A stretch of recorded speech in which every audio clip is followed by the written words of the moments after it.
이사야서 53장 3절에서 7절 말씀입니다. 제목은 하나님의 어린 양입니다. 말씀 전하기 전에 잠깐 기도하겠습니다. 아멘. 이사야는 여호와는 나의 구원이시다. 여호와의 구원이라는 뜻입니다. 끝에 야자가 들어가면 다 하나님이란 뜻이에요. 느헤미야, 이사야 그런 끝에 야자가 들어가면 다 하나님, 엘리야 다 하나님이란 뜻입니다.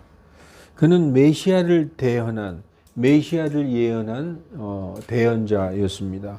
성경에서 그리스도에 관해서 가장 많이 대언된 책은 시편입니다.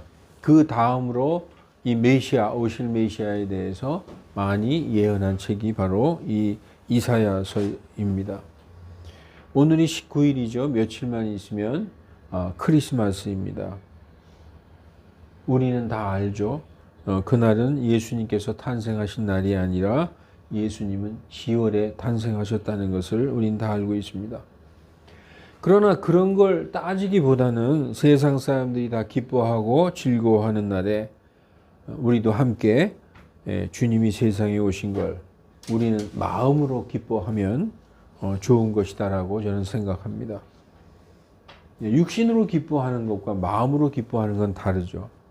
세상 사람들은 왜 기뻐할까요? 예수님 믿지도 않으면서도 세상 사람들은 굉장히 기뻐해요.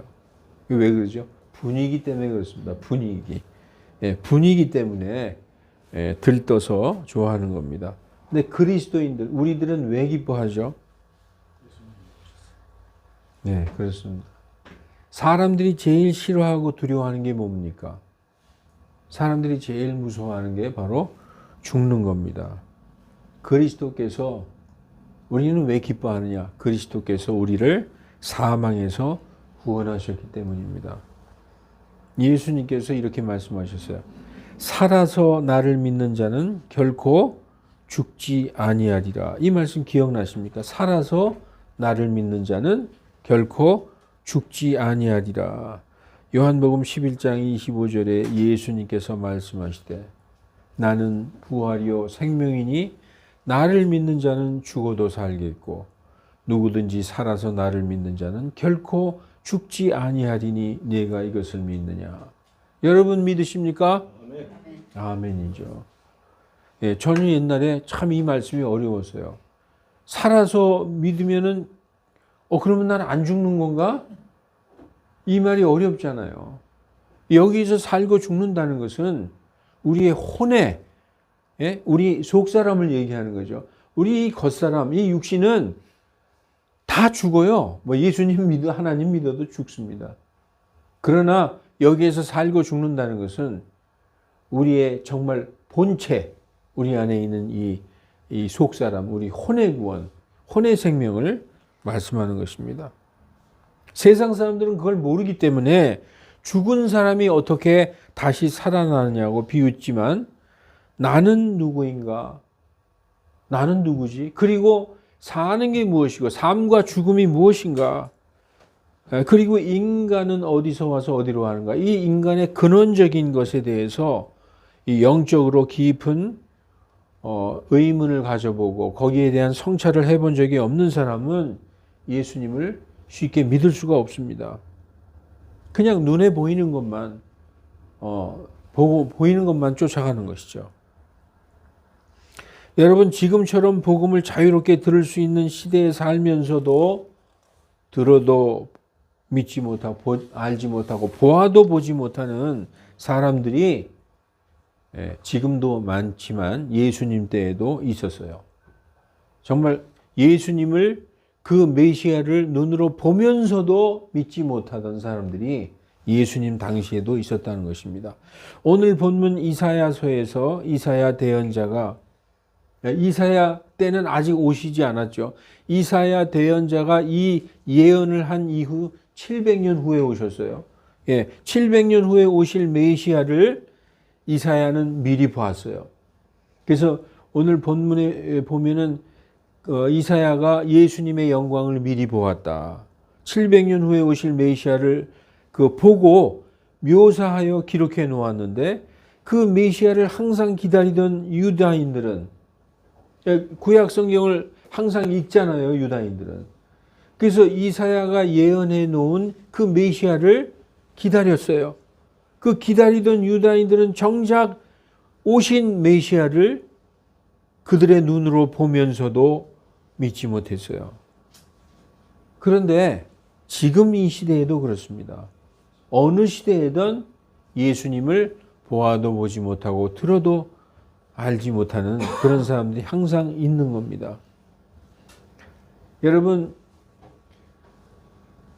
이 예수님이 누구신가 설교를 정말 감동적으로 해서 눈물이 툭툭툭 떨어지고 정말 설교를 듣고 나면은 내 인생이 변한 것 같다. 그런 감동의 설교를 할 수도 있어요. 그 설교를 정말 잘하시는 분들은 그래요. 그런데 이 설교자의 가장 큰 그 본문은 무엇이냐? 정말 설교자가 해야 될 것은 하나님은 누구신가? 예수님은 누구신가? 이것을 전하는 거예요. 이것을 알게 하는 것. 그래서 요한복음 17장 3절에 보면 그런 말씀이 있습니다. 영생은 이것이니, 영생은 무엇인가? 영생은 이것이니 위대하신 참 하나님 아버지와 그분께서 보내신 자 예수 그리스도를 아는 것이니이다. 이렇게 써 있어요. 다시 말해서 영생은 뭐냐? 하나님과 예수님을 아는 게 영생이라는 거예요. 멋진 감동의 설교를 들었는데 눈물도 쏟았는데 집에 갈 때 내가 왜 울었지? 옆 넓적다리 긁은 거죠. 그거 아무 소용없는 거라는 거죠. 결국 하나님께서 교회를 세우신 목적은 하나님이 누구시며 예수님이 누구신가 이것을 정확하게 전달해서 그것이 성도들의 마음속에 하나님의 양떼들의 마음속에 딱 반석 위에 굳게 서 있으면 그게 가장 좋은 것이란 거죠. 정말 그렇게 하고 싶은데 그게 참 어려워요. 여러분 그래서 오늘 하나님의 말씀 이사야서 53장에 우리가 예수님을 알아야 되는데 이 예수님을 어떻게 묘사해 놨느냐. 여러분 예수님이 멋지신 것 같죠? 이사야는 그렇게 기록해 놓지 않았습니다. 오늘 요한복음 오늘 본문을 보기 전에 요한복음 12장에 보면 오늘 본문 이사야서 53장에 대한 말씀이 나옵니다. 요한복음 12장 37절에서 41절까지 보면 이사야서에 기록된 그 말씀을 가지고 이제 요한복음에서 말씀하는데 12장 37절에 이렇게 많은 기적들을 그들 앞에서 행하셨으나 그들이 여전히 그분을 믿지 아니하니. 예, 지금 요한복음 12장이죠. 요한복음 11장에 어떤 사건이 있었는지 아십니까? 나사로야 나오너라. 죽은 나사로를 살리신 놀라운 그 기적을 보이신 사건이 있어요. 그래도 예수님을 믿지 않는다. 여전히 이렇게 성경은 말씀하고 있어요. 이렇게 많은 기적들을 행하셨는데도. 그래서 38절에 이는 대언자 이사야의 말씀을 성취하려 함이라. 그가 말하되 그러니까 이사야가 말하되 이사야서에서 그렇게 말했다는 거예요. 주님 우리가 전한 것을 여호와 하나님 우리가 전한 것을 누가 믿었으며 주님의 팔이 누구에게 나타났나이까 하였더라. 주님의 팔, 주님의 능력. 이사야서 53장 1절에 우리는 3절부터 읽지만 오늘 본문 오늘 이 53장 읽어오셨죠. 1절에 이런 말씀이 있어요. 우리가 전한 것을 누가 믿었느냐. 주의 팔이 누구에게 나타났느냐. 이렇게 이사야서 53장이 시작됩니다. 그래서 지금 요한복음 12장 38절에서 이사야서 오늘 본문을 인용하고 있는 것입니다. 39, 40절에 41절에 그들이 믿지 못한 것은 이 까닭이니 곧 이사야가 다시 말하되 그분께서 이 그분이 누구죠? 여호와 하나님께서 그들의 눈을 멀게 하시고 그들 유다인들 예. 아, 우리는 하나님의 백성이야. 우리는 선민이야. 우리야말로 하나님이 택하신 민족이야라고 자부심을 갖는 그 유다인들 그들의 눈을 멀게 하셨다. 왜냐? 그들이 하나님을 떠났어요. 완전히 우상 숭배에 절어서 그리고 하나님을 섬긴다 하지만 정말 마음으로 섬기는 게 아니죠. 그래서 이사야서는 유다인들의 범법을 말씀하시면서 시작을 해요. 이사야서 1장부터 보면은. 그래서 그분께서 그들의 눈을 멀게 하시고 그들의 마음을 완악하게 하셨나니 이는 그들의 눈으로는 보지 못하게 하고 또 그들의 마음으로는 이해하지 못하게 하며 회심함으로 회개해서 내게 고침을 받지 못하게 하려 함이라. 하나님이 얼마나 화나셨으면 회개조차도 용납을 하지 못할 정도로 그렇게 화가 나셨다는 것이죠. 이 말은 이사야가 그분의 영광을 보았을 때에 한 것이며 언제 했다고요? 그분의 영광을 보았을 때 예수 그리스도의 영광을 보았을 때 한 말이라는 거예요. 그분에 관하여 주 예수 그리스도에 관하여 한 말이다. 이사야서를 한번 봅시다. 이사야 6장 9절 10절에 그분께서 이르시되 가서 이 백성에게 말하기를 참으로 너희가 듣되 깨닫지 못하고 참으로 너희가 보되 알지 못하느니라 하며 이 백성의 마음을 우둔하게 하고 그들의 귀를 둔하게 하며 그들의 눈을 닫을지니 이것은 그들이 눈으로 보고 귀로 듣고 마음으로 깨달아 회심하여 고침받지 못하게 하려 함이라 하시기에 예, 이스라엘 백성이 전에도 그리고 예수님을 눈으로 보고 예수님의 말씀을 들어도 깨닫지 못하고 보아도 보지 못하는 것은 그들의 마음을 하나님이 닫아 놓으셨다는 거예요. 예, 그래서 이 말씀처럼 오늘 본문의 이사야는 예수님 오시기 700년 전에 그분의 영광을 미리 보고 그분에 대해서 예언했습니다. 그 예언한 것을 성경에 그대로 이사야서에 기록된 거예요. 그리고 백성들이 그분을 배척할 것도 미리 예언했어요.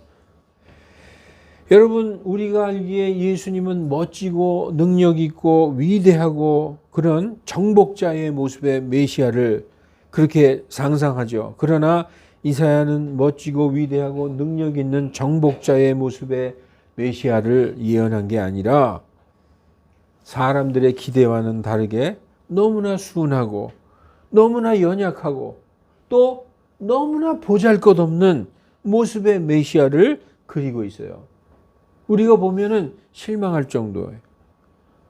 우리는 이 이사야의 예언을 통해서 예수님의 모습을, 얼굴을, 그분을 이렇게 상상해 볼 수 있어요. 어떻게 본문은 말씀하고 있느냐? 이제 본문을 한번 보십시다. 오늘 이사야서 53장 2절 3절을 보면 그가 그분 앞에서 연한 초목같이 마른 땅에서 나온 뿌리같이 자랄 터이니 여러분 마른 땅에서 뿌리가 나오면 어떨까요? 아주 뭐라 그럴까 좀 그 물기도 없고 강팍해 보이잖아요. 비옥하고 기름진 땅에서 나온 뿌리가 아니라 마른 땅에서 나온 뿌리같이 자랄 터이니 그에게는 모양도 없고 우아함도 없고 우리가 그를 볼 때에 그를 흠모할 만한 아름다움이 없도다. 우리는 예수님 그러면 딱 그 벽에 걸린 사진에 보면 노란 금발머리에 하얀 백인의 얼굴에 정말 잘생긴 핸섬한 젊은 그 모습에 예수님이 딱 떠오르잖아요. 지금 이사야서에는 모양도 없고 우아함도 없고 흠모할 만한 아름다움도 없다는 거예요. 마치 마른 땅에서 올라온 뿌리 같다는 거죠. 네. 그 예수님의 외모가 그랬다는 것을 말씀하고 있어요. 그는 사람들에게 멸시를 당하고 거부되었으며 슬픔의 사람이요 고통을 잘 아는 자라. 우리는 그를 피하려는 것 같이 우리의 얼굴을 감추었으며 왜냐하면 사람들이 멋지고 아주 뭔가 좀 있어 보이고 대단하게 뭔가 그런 사람처럼 생기면 쫓아다니죠. 추앙하잖아요. 근데 그런 게 없었다는 거예요. 오히려 멸시당하였다는 거예요. 그리고 우리는 그를 귀히 여기지 아니하였다. 이렇게 말씀하고 있습니다. 이 말씀은 예수님은 귀티나고 멋지고 잘생기고 힘있고 카리스마 있는 어떤 그런 모습이라기보다 그 반대였던 것 같아요. 이사야가 보기에 오히려 사람들이 멸시하고 하찮게 여기는 그런 외모의 소유자였던 것입니다. 사람들은 그분을 전혀 알아보지 못했습니다. 그래서 사람들은 그분을 전혀 귀하게 여기지 않았다라고 말씀하고 있어요. 여러분도 실망스럽지 않아요? 예수님이 멋지고 정말 이렇게 봐도 무릎을 탁 꿇고 싶은 그런 위엄을 갖추고 그런 분 아닌가? 그런데 그렇지 않았다는 거예요. 만약에 우리가 여러분과 제가 그 당시에 예수님을 배웠다면 어땠을까요? 우리도 똑같이 그분을 알아보지 못했을 거예요. 똑같았을 거예요. 유대인을 탓할 게 없어요. 그래서 여러분, 보지 않고 믿은 자가 복된 거예요. 그러니까 예수님을 상상으로 보지 않고 믿은 우리가 복된 겁니다. 하나님의 생각은 사람의 생각과 다릅니다. 사람들은 누구나 외모를 보지만 하나님은 항상 뭘 볼까요? 속 중심을, 우리 마음의 중심을 보십니다. 그래서 예수님은 사람의 마음 속에 계신 거예요. 여러분, 외모를 보고 쫓아가지 말고 예수님을 쫓아가야 되는데 그 예수님이 어디에 계시느냐? 우리 마음 중심에 계신다는 것입니다. 그래서 우리 육체의 아름다움보다 세상에 멋지고 잘생긴 사람 너무나 많죠. 사람이 봐도 어떻게 사람이 저렇게 멋지게 생겼을까? 저렇게 이쁠까? 저렇게 잘생겼을까? 하는 사람 많이 있어요. 그러나 아무리 사람들이 그렇게 외모가 멋있어도 하나님은 우리의 속 중심을 보시는 것입니다. 그래서 우리의 육체의 아름다움보다 우리 혼의 정결함이 더 중요한 것입니다. 혼이 정결하려면 우리 마음속에 예수님이 계셔야죠. 사람들이 흠모하고 멋지고 훌륭한 외모의 사람이라도 그 속 중심에 예수님이 계시지 않으면 그 속은 더러운 거예요. 왜 더러우냐? 예수님이 우리의 죄를 속죄하러 오셨잖아요. 우리의 죄는 육신에 쌓이는 게 아니라 우리 속사람 혼에 쌓인 거죠. 예수님이 계시다는 것은 우리가 정결하게 씻겼다는 얘기잖아요. 그래서 아무리 훌륭한 외모의 사람이라도 그 속에 예수님이 계시지 않으면 하나님은 그를 귀히 여기지 않으십니다. 그러나 외모가 전혀 내세울 것이 없어도 마음속에 예수님이 있는 사람은 하나님께서 천하보다 귀하게 여기신다는 겁니다. 왜냐하면 내면에 뭘 가지고 있느냐? 하나님의 아들이 있는 사람, 우리 마음속에 예수님이 있는 사람, 우리 마음속에 하나님의 아들이 있는 사람은 뭐가 있다? 성경에서 뭐라고 써 있느냐? 요한일서 5장 12절에 아들이 있는 자에게는 뭐가 있어요? 생명이 있고, 여기에서 생명은 영원한 생명이에요. 영원한 생명. 영생이 있고, 하나님의 아들이 없는 자에게는 생명이 없다는 거예요. 그러나 그 당시 유대인들은 그분을 알아보지 못했습니다. 왜 그랬을까요? 가장 큰 이유는 오늘 아까 읽었지만 이사야서 6장 9, 10절 말씀처럼 하나님이 그렇게 하셨어요. 보아도 보지 못하고 들어도 듣지 못해서 마음속에 들어가지도 못해서 회심하여 고침을 받지 못하게 해라. 이렇게 하나님께서 하셨다는 거예요. 그리고 더 큰 뜻이 있습니다. 왜 그랬을까요? 가장 큰 이유는 이스라엘 사람들이 예수님을 알아보지 못하고 오히려 반석이신 예수님에 걸려 넘어지게 하셨어요. 왜냐? 그들의 넘어짐이 이방인들의 구원이 되는 거예요. 여러분, 이스라엘의 넘어짐이 이방의 구원이에요. 하나님의 계획은 이스라엘이 잠시 넘어진 다음에 그 넘어짐을 이용해서 이 이방인들을 다 구원하시고 나중에 이스라엘도 구원하시는, 그것이 하나님의 계획이라는 거예요. 그래서 로마서 11장 11절에 그런즉 내가 말하노니 그들의 걸림이 넘어짐을 위한 것이 아니냐. 결코 그럴 수 없느니라. 오히려 그들이 넘어짐으로 구원이 이방인들에게 이르렀으니 이는 그들이 시기심을 일으키려 함이니라. 그들이 하나님의 백성이요 선민인데 그들이 넘어지고 이방인들이 구원받았어요. 그들이 얼마나 시기와 질투가 나겠어요. 그러나 하나님은 이방인들을 내버려 두시지 아니하시고 그들이 넘어진, 그 넘어짐으로 이방인들을 구원하셨다. 그렇게 말씀하고 있는 것입니다. 오늘 본문에 예수님은 왜 슬픔의 사람이고 고통을 잘 아는 자라고 이렇게 기록했을까요? 십자가에서 우리의 모든 죄와 불법을 담당하러 오셨기 때문입니다. 오늘 본문을 보시면 이사야 53장 4절 5절에 참으로 그는 우리의 고통을 짊어지고 우리의 슬픔을 담당하였거늘 우리는 그가 매를 맞고 하나님께 맞아 고난을 당한다고 생각하였노라. 여러분, 지금 예수님 오시기 전 700년 전의 유다인들이라고 한번 생각해 보세요. 이 글을 읽으면서 메시아가 우리의 고통을 짊어진다, 우리의 슬픔을 담당, 이게 무슨 말일까? 그가 매를 맞는다, 이게 무슨 말일까? 우리는 이해하기 쉽지만 그들은 이해하기 힘들었어요. 메시아가 오면은 완전히 고레스 같은 정복자가 와가지고 우리를 로마에서 해방시키고 말이야. 진짜 오히려 그 다윗의 통일된 왕국의 영광을 회복시키고 막 이런 정복자의 모습을 상상을 했었거든요. 근데 와서 고통을 짊어지고 슬픔을 담당하고 매를 맞고 부상을 이게 누구지? 이게 무슨 말이지? 도저히 이해할 수 없었어요. 그 당시에는.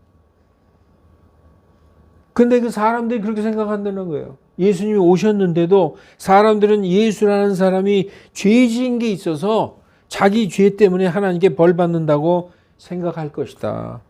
그러나 그가 당한 모든 고난은 우리의 죄와 불법들 때문이다 라고 이사야는 말합니다. 그래서 5절에 보면 그러나 그는 우리의 범죄들로 인해 부상을 당하였고 우리의 불법들로 인해 상하였노라. 그가 징벌을 받음으로 우리가 화평을 누리고 그가 채찍에 맞음으로 우리가 고침을 받았도다. 이 이사야서 53장 5절은 이 개역 성경이 더 멋있게 이렇게 표현해 놨어요. 그래서 전에 이렇게 암기할 때 그의 찔림은 우리의 허물을 인함이요 그의 상함은 우리의 불법으로 인함이라. 우리의 죄악으로 인함이라. 그의 찔림은 우리의 허물을 인함이요 그의 상함은 우리의 죄악으로 인함이라. 그가 징계를 받음으로 우리가 평화를 누리고 그가 상함으로 우리가 고침을 받았도다. 더 멋있게 이렇게, 그래서 잊혀지질 않아요. 개역 성경으로 암기한 그 성경 말씀이. 여러분, 침례 요한도 그가 당한 모든 고난은 그가 우리의 불법을 짊어지고 죄를 짊어지고 그 죄를 제거하시러 오셨다라고 침례 요한도 말씀하고 있어요. 요한복음 1장 29절에 보면 이튿날 요한이 예수님께서 자기에게 나아오시는 것을 보고 말하되 보라 세상 죄를 제거하시는 하나님의 어린 양이시로다. 오늘 설교 제목이 바로 하나님의 어린 양이신 것입니다. 그래서 그의 고난은 우리의 화평이요 그의 슬픔은 우리의 기쁨이 된 거예요. 우리는 죄인이지만 우리는 죄인이 아닌 게 되고 예수님이 죄인이 된 거. 우리는 상처가 나았고 예수님은 찔림을 받고 채찍을 맞고 상한 자가 되고 우리는 기쁜 자가 되고 예수님은 슬픈 자가 된 것입니다. 여러분, 이 말씀은 어떻게 보면 상당히 슬픈 말씀이에요. 정말 얼마나 이 슬픈 말씀인지 몰라요. 그래서 이 말씀이 그가 학대를 당하고도 고난당하고도 자기 입을 열지 않았다. 예. 우리는 다 양 같아서, 오늘 본문 이제 마지막 절이에요. 우리는 다 양 같아서 길을 잃고 각자 자기 길로 갔거늘 주께서는 우리 모두의 불법을 그에게 담당시키셨도다. 예, 양들이 뿔뿔이 흩어지듯이 제 멋대로 다 떠나갔다는 것이죠. 그러나 하나님께서는 우리 모두의 죄와 불법을 그에게 담당시켰다라고 말씀하고 있어요. 우리가 전 시간에 그 본 말씀 중에서 로마서 8장에 보면은 우리가 육신이 연약하여 할 수 없었으므로 하나님께서는 자신의 아들을 보내사 자신의 아들에게 우리의 그 육신의 죄를 그 육신의 죄를 정하셨다. 그래서 우리가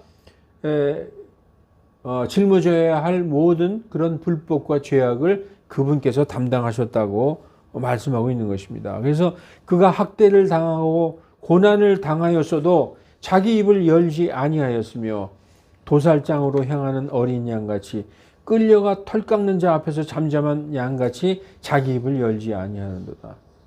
제가 볼 때 700년 전에 그 이사야 당시에 이 말씀은 유다인들이 이해할 수 없었을 거예요.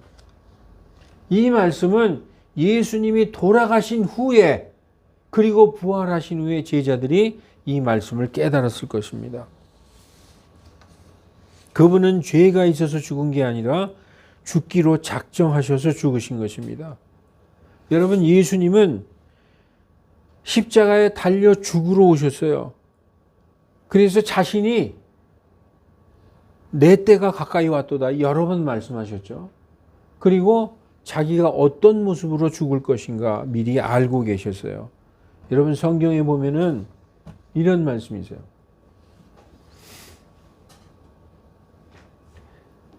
내가 요한복음 12장 32, 33절에 보면 내가 땅에서 들리면 모든 사람을 내게로 이끌겠노라 하시니라. 이렇게 말씀하시면 자신이 어떠한 죽음으로 죽을 것을 가르킴이라. 어떤 죽음으로 죽을 것인지 아셨다는 거예요. 땅에서 들린다는 건 뭐예요? 십자가를 얘기하는 거예요.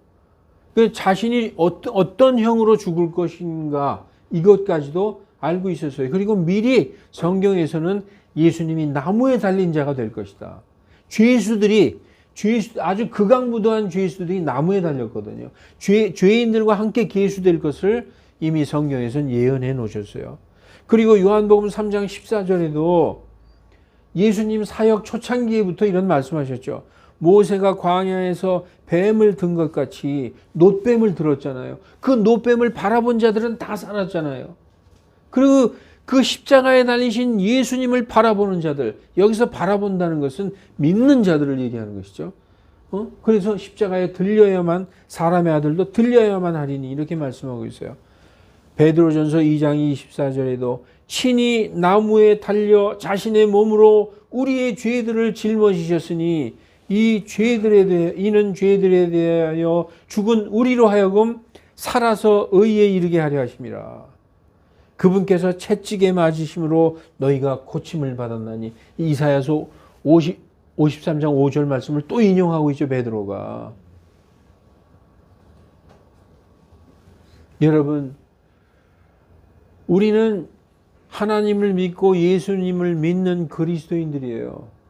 우리가 이 한 해를 보내면서 정말 겸손하게 하나님은 누구시고 예수님은 누구신가?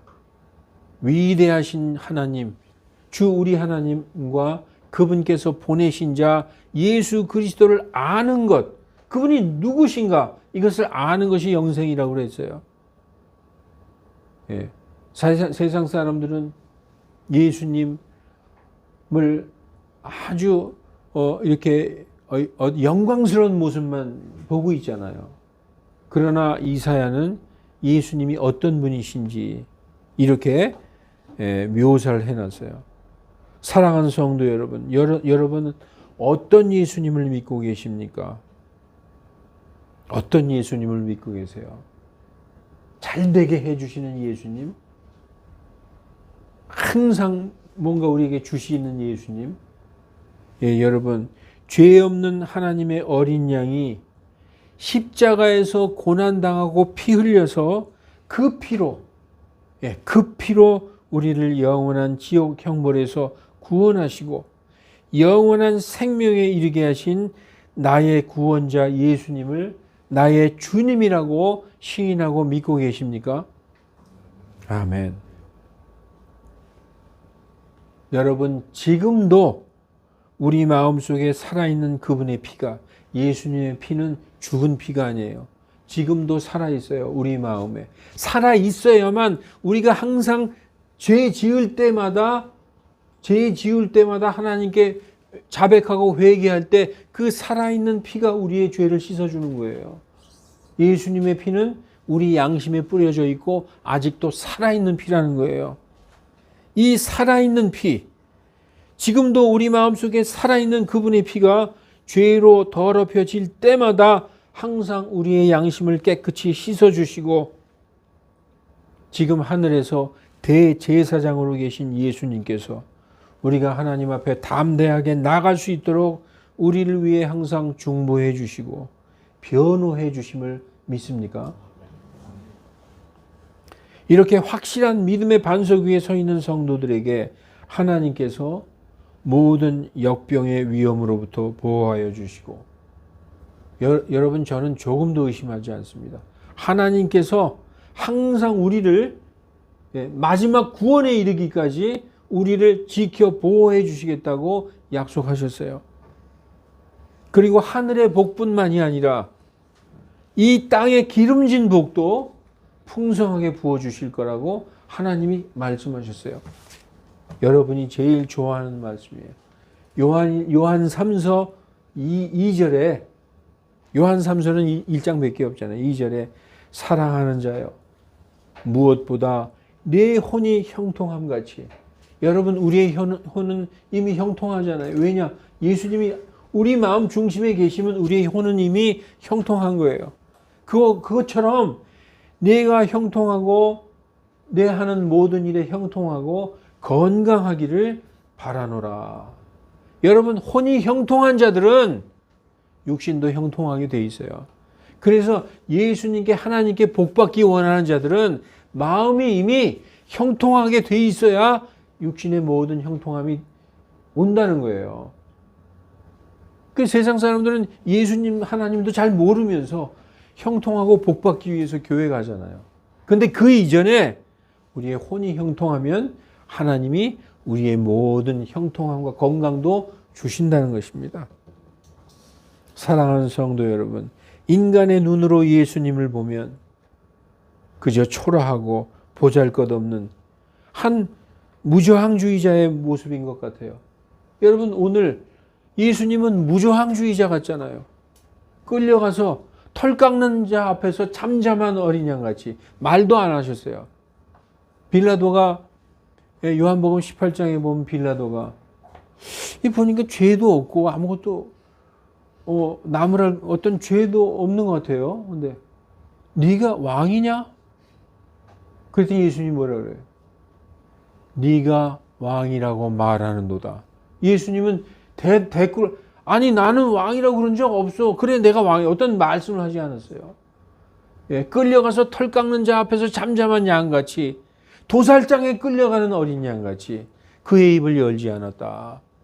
무저항주의자 같죠. 그런 이 예수님, 그런 모습인 것 같지만 이사야는 이 말씀을 보고 뭐라고 얘기했어요? 그가 예수님의 영광을 보았다라고 얘기하고 있어요. 여러분, 이사야서 53장에서 초라하고 무저항주의자 같고 그냥 당하는 예수님에게서 영광을 보십니까? 이 말씀에 예수님의 영광이 보석처럼 빛나고 있습니다. 사랑하는 성도 여러분, 오늘 본문에서 예수님의 영광을 찾아보시기 바랍니다. 우리가 모두 이사야와 같은 마음이 되기를 주 예수 그리스도 이름으로 간절히 축원합니다. 기도하겠습니다.